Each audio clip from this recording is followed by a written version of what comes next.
mua tiếp giờ viên bạc hả chọn thiệt trường phi mau trường mỹ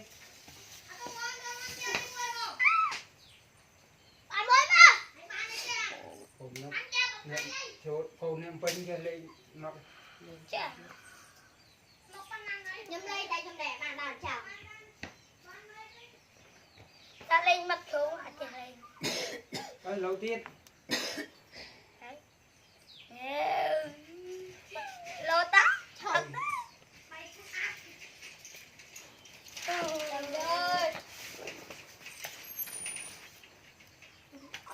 còn nó đó mà đó bầu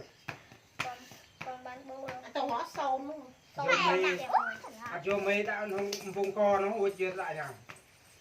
thôi nó đang phải nhóm á nó từng biết lấy cái loan đời luôn à nó cho chồng